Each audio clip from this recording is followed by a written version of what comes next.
And I'm, like you, a relative newcomer to this body. It's an enormous privilege and responsibility to be a member. And like you, I come from the real world, spending a career where your word is your bond and telling untruth is not rewarded. Unfortunately, in this body, sometimes that's not the case, and both sides are guilty. And what Americans are demanding right now is a change in the status quo, not only in this body, but in Washington in its entirety.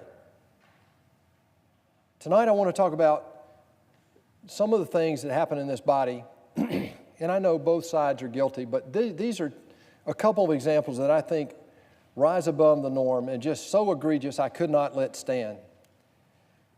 Members of the minority party and their friends in the media are doing everything they can to stop us right now from changing the tax code this year. Their complaint about health care was that we weren't doing it in regular order. Well, now we're doing tax in regular order. The bill that we're working on in the Senate will go to committee as soon as next week. It will be marked up with amendments from both sides. It will then go at the right time on this floor, and we'll have amendments again from both sides, and we will vote that bill up or down into law or not. But members of the other side are actively spreading numbers and studies that are based on false assumptions and have been proven to be untrue. I want to just highlight a couple tonight, but there are many others. On Monday, the Tax Policy Center released a study saying that the House plan, which was released last week, to change the tax code would raise taxes on 25% of American families. A member of the leadership of the minority party made this quote that day, and I quote, "This analysis makes clear that over 1/4 of taxpayers will see a tax increase under the Republican plan, all in the name of giveaways for the wealthiest Americans and biggest corporations. Republicans want to take away middle-class deductions for people with student loan interest and medical expenses so that the rich can exploit bigger loopholes and corporations can pay lower taxes," unquote.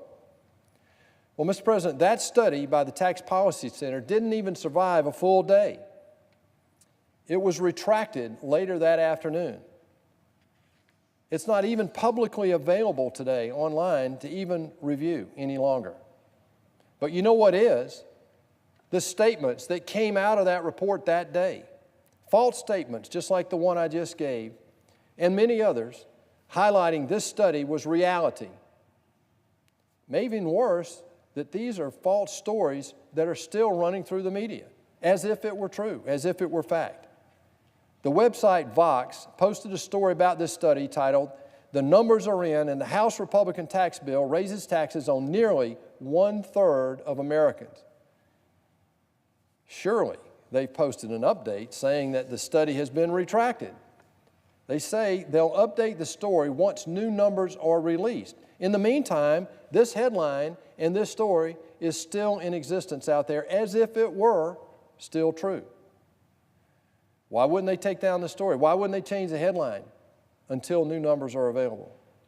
I wish that this was a single discredited study we're talking about and that this was the only time something like this has happened since we started to have this debate about changing the tax code and making America competitive again. Unfortunately, it is not.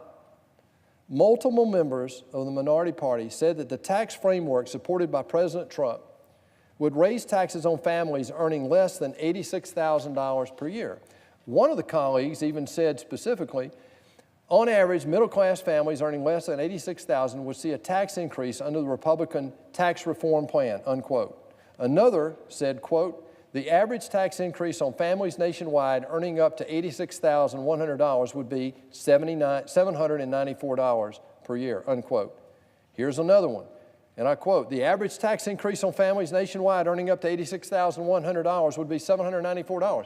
You begin to think, Mr. President, that there was a common thread here across many members in this body about this same story. This talking point is so wrong that even the Washington Post later that day came out and said so. It gave this claim 4 Pinocchios, which we all know is their highest acclaimed number against a falsity. That's the worst rating you can get on their fact-checking.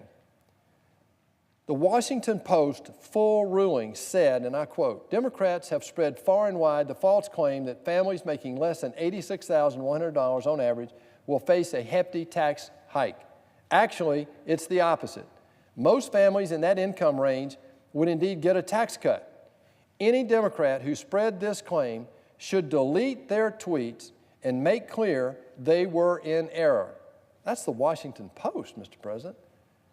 At least one statement making this claim is still up, and I haven't seen a single statement admitting error.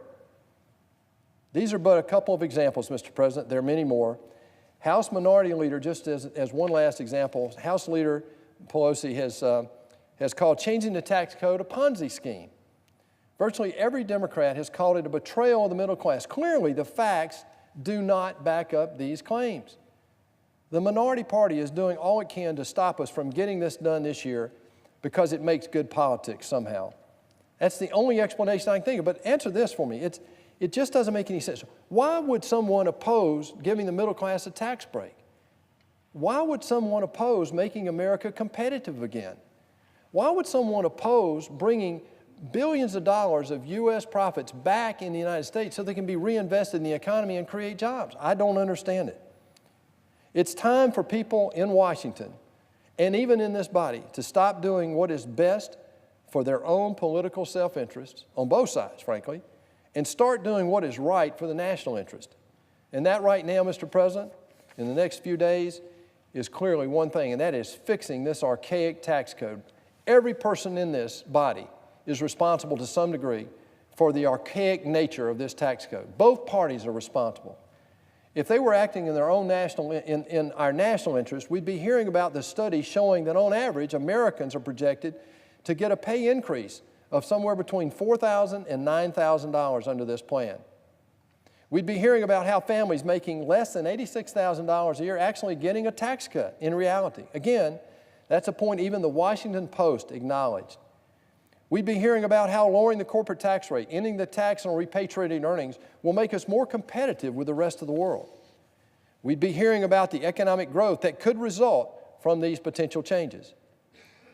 Mr. President, we have a historic opportunity before us to deliver results and make a difference in the lives of all Americans. There are members of the minority party, however, who support these changes in the tax code right up until the point President Trump took office. But that's no excuse for this nonsense that's going on right now. Mr. President, I think it's our role on both sides to call out these untruths. It's also our responsibility to stop this nonsense. What the American people want are facts. They don't want fake news. They want to be able to know that we're up here doing their work for them to make sure that we make America competitive again. Mr. President, like you, I lived in the real world. I dealt with the nonsense that came out of these bodies up here that affected our tax code in a way that kept us from being competitive. It's time we change that. We've got to get it done this year so that we can ignite economic growth next year and give relief to the middle class who have suffered so much over the last 8 years. And with that, Mr. President, I yield the floor.